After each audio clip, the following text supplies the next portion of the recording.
This is an engine block that our dad actually was working on in the 70s, and this was going to be a nitro camera motor that he was had casted. He helped make the mold and casted it as a solid block so he could run top fuel with it. And it was kind of before they outlawed the camera engine in NHRA.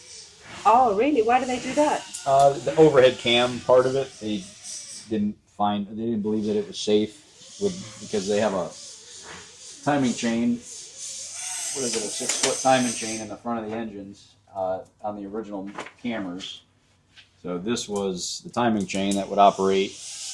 That's pretty big. Yeah, this would operate the two cams in the head, and it would be driven off the crankshaft. And NHRA decided that that wasn't safe to run in top Because it fuel. can come off. They never did, but I'm sure it was different reasons, but the Chrysler Hemis kind of took over, and the pushrod type engine there was a lot more technology being put into it, and the guys in the crew could actually rip the engine apart and disassemble it and rebuild it during rounds, and the camera isn't really that conducive to doing that. No. So it sort of just went to the wayside, and Ford pulled out of the race program in 69, 70-ish. So things just were kind of evolving rapidly. Yeah. But our dad was building this engine right as a kind of the time frame that was going on in the early 70s when NHRA pulled the plug on the camera being able to run in top fuel.